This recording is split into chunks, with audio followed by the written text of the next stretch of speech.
bahkan kemarin saya lihat di berita ada anak demam berdarah ya, sudah sangat parah, kritis. Nah, di situ di SOP-nya di BPJS itu mengatakan bahwa kalau tidak suhunya 40 derajat itu nggak bisa diklaimkan. Nah, ini kan lucu. Lah ini dokternya BPJS atau makanya itu banyak permasalahan yang seakan-akan rumah sakit itu dibenturkan dengan masyarakat. Itu seakan-akan rumah sakit Dr. SK itu ruwet lah. Kita beberapa kali kunjungan kerja di Dinas Kesehatan di Ngawi itu 98% terbackup BPJS dan aktif. Padahal kalau kita pikir kemarin silvanya itu kita terlalu banyak Mas. Dan itu kebanyakan untuk belanja pegawai. Nah, kalau Ngawi bisa kenapa di Tulungagung tidak bisa? Ya saya harap Pak Heru Cahyono juga bersuara lah untuk lembaga BPJS ketika rapat koordinasi di Senayan. Maka dari itu kalau misalkan nanti masyarakat bingung, selama itu dalam tanda kutip mohon maaf yang tidak mampu, benar-benar tidak mampu, saya siap mengawal untuk itu Mas.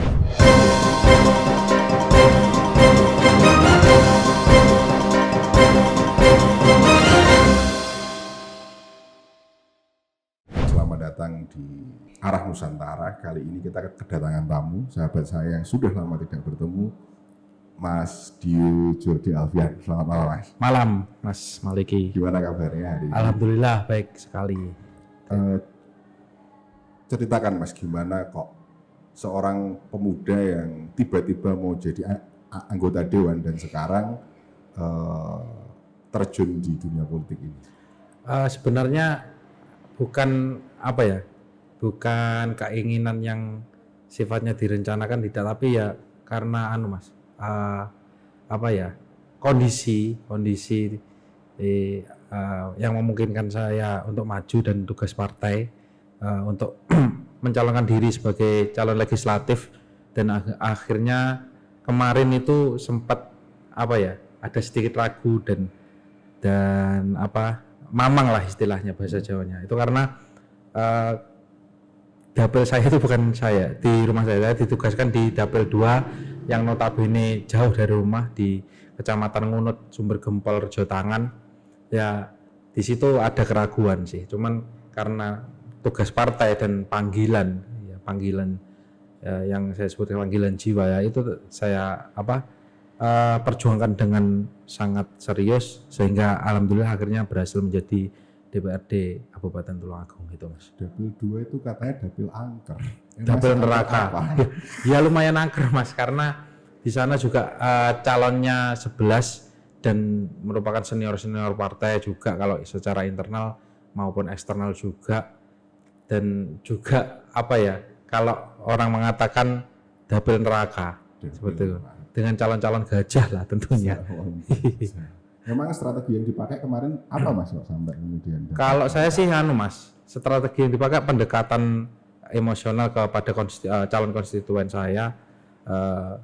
Hamin 2 tahun itu saya sudah keliling Mas, menjaring komunikasi dengan kelompok-kelompok kepemudaan, kelompok tokoh masyarakat, terus kula nuwun kepada tokoh kepala desa, tokoh-tokoh masyarakat setempat, dan pastinya yang paling waktu itu saya lakukan adalah ngopi bareng Mas dengan teman-teman itu, saling sapa, terus mendengarkan aspirasi mereka dan sebagainya. Saling sapa dan saling sambung adalah salah satu kunci dari keberhasilannya. Ya. Dan tradisi Tulungagung adalah ngopi. Ngopi, ya betul. Sambung Ngopi pahit apa ora ya? Rodok pahit, rodok legi Mas. Rodok pahit, rodok legi. Sepahit apa perjuangan itu sampai enak? Ya sangat dramatis kalau bisa dibilang. Karena hamin 2 tahun itu saya otomatis habis di perjalanan. Jadi selama 2 tahun sampai hari H itu berangkat pagi pulang malam, itu hampir setiap hari. Setiap hari. Nah, itu. Terus sekarang Mas Dio ada di komisi C. Membidangi pertama pokoknya yang ada kaitannya dengan PAD Tulungagung ya, pertama keuangan, BPKAD, lalu Disperindak yang kaitannya pasar, terus BPR, Bank Daerah, lalu Rumah Sakit Dr. SK, RSUD, dan Dinkes Mas, Dinas Kesehatan itu. Nah, isu yang agak menarik hari ini kalau kita ngomong kesehatan adalah BPJS. katanya itu cuma 2 hari kan. ya. Maksudnya 2 hari gimana mas? Bisa nginep, bisa rawat inap cuma 2 atau 3 hari itu. Enggak, gini. Jadi kebetulan ini barusan disambati di BPJS itu pertama ngomongkan tupoksi mas ya. Tupoksinya BPJS itu karena lembaga negara itu sebenarnya langsung pengawasannya DPR RI sebenarnya. Cuman di sini banyak permasalahan yang seakan-akan rumah sakit itu dibenturkan dengan masyarakat. Itu seakan-akan rumah sakit Dr. SK itu ruwet lah. Gitu. Gitu. Padahal prosedurnya BPJS itu yang terbaru kemarin itu yaitu, jadi misalkan rawat inap ya itu dibatasi, enggak 4 hari mas, sekitar 1 minggu 6 hari. Lah itu suruh pulang dulu baru masuk lagi baru lah itu. Makanya itu kan ada prosedur yang lucu kan. Bahkan kemarin saya lihat di berita ada anak demam berdarah ya, sudah sangat parah, kritis. Nah, di situ di SOP-nya di BPJS itu mengatakan bahwa kalau tidak suhunya 40 derajat itu bisa dibilang DB-nya tidak darurat. Jadi hanya nggak bisa diklaimkan di BPJS. Itu kan lucu sebenarnya. Nah, itu yang perlu kita kritisi bersama. Masa ya diukur dengan derajat Celcius kan ya nggak masuk akal mas. Gini artinya yang memberikan ukuran itu siapa? Itu menurut BPJS. Nah, BPJS itu lembaga semacam asuransi kan? Tapi kan itu negara yang membuat mas. Artinya kok BPJS menentukan sendiri apa tidak konsultasi dengan ID atau pihak masyarakat? Nah itu yang lucu mas, makanya itu kan tumpang tindih. Terus ada lagi ini kasus kena kanker itu juga sambat ke saya di rumah sakit SK. Padahal dari awal analisa dokter mengatakan bahwa kalau kanker ini dioperasi karena letaknya di tenggorokan yang dalam itu dioperasi resikonya untuk menyebar lebih besar. Jadi satu-satunya jalan di kemoterapi. Nah itu juga lewat BPJS. Pertama itu terus lalu di kemoterapi 1 kali, 2 kali, 3 kali, alhamdulillah berhasil mas mengecil. Nah butuhnya kemo menurut dokter, analisa dokter ini ya, itu butuhnya 6 kali. Sedangkan ini sudah 3 kali. Nah lucunya lagi katanya BPJS, dokternya itu bilang, mas ini kalau lewat BPJS untuk kemo keempat harus operasi dulu. Kalau nggak operasi dulu itu nggak bisa diklaimkan. Nah ini kan lucu. Lah ini dokternya BPJS atau makanya itu ya, mas yang kita pikirkan di situnya tadi kenapa kok seolah-olah ada standar ganda yang ditetapkan BPJS. Kalau kemudian BPJS itu semacam asuransi dan bukan ahli medis, kok menentukan tindakan medis? Ya itu lucu mas. Jadi ya ini mungkin kebetulan kita podcast, siapa tahu nanti wakil dari kita kebetulan Pak Heru Cahyono di komisi tersebut, ya saya harap Pak Heru Cahyono juga bersuara lah untuk lembaga BPJS ketika rapat koordinasi di Senayan, mungkin seperti itu Mas. Karena ya DPRD kan ya bukan topoksinya untuk mengawasi di situ, tapi memang itu salah satu persoalan yang kemudian menjadi krusial di masyarakat dan sambatnya kan mesti karo yang paling dekat. Ya, tidak mungkin langsung ke Senayan. Dan yang paling diseneni adalah rumah sakit mas, kasihan. Jadi dokter itu serba salah. Jadi nanti kalau dia ngeklaim tidak sesuai prosedur BPJS, takutnya ya nyun sewu ketika nanti kan uang gitu kan rumah sakit mengeluarkan uang dulu baru diklaimkan BPJS. Takutnya mengeluarkan uang nggak sesuai prosedur nanti malah BPJS nggak bisa klaim. Yang rugi kan ya rumah sakit sendiri. Terus saya kemarin sedikit dapat info ya, dan ada beberapa juga di teman-teman media dan juga di portal dan juga berita-berita yang ada bahwa sekarang kayak enggak bisa deh langsung ke SK. Maksudnya gimana mas? Ada rubah status ke apa gitu? Status rumah sakitnya dari B ke A. Nah itu sebenarnya kalau ngomongkan rujukan, selama ada rujukan dari Vaskes Puskesmas ke SK itu sebenarnya nggak apa-apa mas. Tidak apa-apa. Iya. Artinya kemarin ada sedikit misinformasi, entah itu hoax atau enggak, bahwa rumah sakit golongan A itu harus kelewat B. Jadi dari Vaskes ke yang golongan B dulu, dari B baru dirujuk ke A. Oh gitu ya. Info awalnya seperti itu, makanya ini harus diluruskan. Kalau itu terjadi hal seperti itu, takutnya kasihan warga masyarakat lah. Kalau nggak tahu gitu loh. pinginnya langsung ke SK, bila dilempar dulu kemana, Iya, iya. baru lari kemana. Seperti kemarin pengalaman kan ada yang mau ke SK dirujuk dulu ke Bayangkara, setelah Bayangkara baru gitu. dilempar. Tapi kalau menurut saya selama ini saya ngawal teman-teman bisa Mas. Selama ada surat rekomendasi dari rumah sakit yang bersangkutan. Tetapi kalau untuk warga masyarakat Tulungagung yang bagian selatan, ya saya sarankan ke dokter Karneni dulu. Campur darah. Ke campur darah karena di sana juga ada RSUD yang tingkatnya masih C. C. Ya C. Cuman karena di dokter SK ini tidak hanya dari masyarakat Tulungagung, untuk mengurai itu saya sarankan kalau masyarakat Tulungagung bagian selatan itu kita rekomendasikan ke dokter Karneni dulu. RSUD dokter Karneni.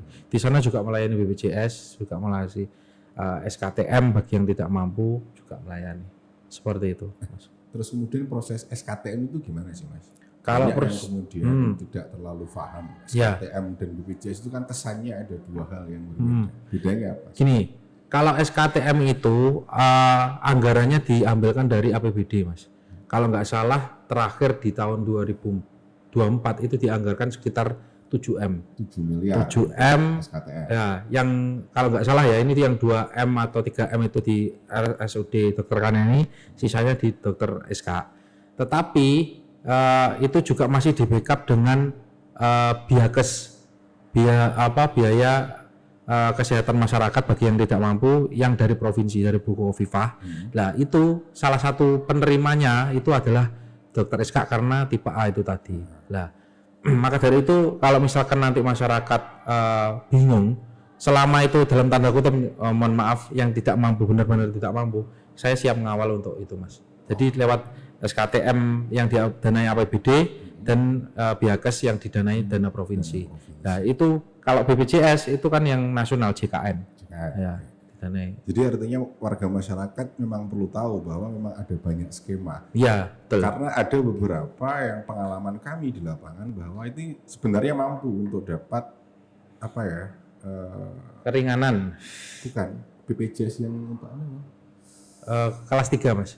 Ya. Yang BPJS itu yang dari negara, yang dibiayai oleh negara tapi tidak terdata, itu kan masih ada. Oh ya banyak. Nah, itu makanya itu skemanya adalah melalui SKTM dengan dilampiri surat keterangan tidak mampu dari kepala desa. Pertama itu, lalu disertai foto rumah, KK sama KTP yang bersangkutan. Jadi itu. Jadi itu ya syaratnya tidak hanya surat keterangan kepala desa untuk memvalidasinya itu harus ada foto rumah, foto KK, dan itu harus siap disurvei, Mas. Jadi nanti ada tim verifikatornya di Dr. SK yang nanti akan diwawancarai langsung. Jadi di situ ada penentuannya. Oh, ini pengurangannya sekian, bahkan bisa gratis tergantung situasi dan kondisi. Ya, tergantung situasi dan kondisinya pasien itu tadi. Seperti itu. Sampai bulan ini kira-kira Mas Ju ngerti nggak? Kira-kira sudah terserap berapa? Betul. Wah, kurang-kurang, Mas, kayaknya. Karena banyak masyarakat ini kemarin saya nangani yang tidak mampu ya. Itu kisnya mati, Mas. Kisnya mati lah, itu akhirnya kita uruskan ke biakes. Kalau kis mati dia pernah mengajukan di BPJS itu kita bisa backup lewat biakes juga. Jadi apalagi kalau yang penyakitnya butuh uang banyak, misalkan operasi dan sebagainya, itu saya sarankan lewat biakes karena backup ya. Dan itu untuk untuk pengurusannya, alurnya itu lebih panjang lagi. Jadi surat dari kepala desa, surat keterangan tidak mampu dibawa ke Dinsos. Di Dinsos, setelah itu dibuatkan surat keterangan miskin dan dibawa ke Dinkes. Setelah dari surat rekom Dinkes itu nanti dibawa ke SK, nanti bisa full biaya gratis. Bisa full biaya gratis. Jadi warga masyarakat jangan khawatir ya, karena ada banyak skema yang sudah disiapkan oleh negara untuk mengcover kesehatan masyarakat. Ya.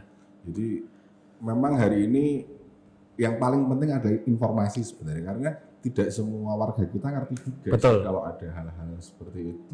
Terus gini, Mas, karena ini tadi dana 7M ini tidak bisa membackup semuanya. Jadi ya ini Komisi C targetnya itu adalah memenuhi UHC, Mas, Universal Health Coverage.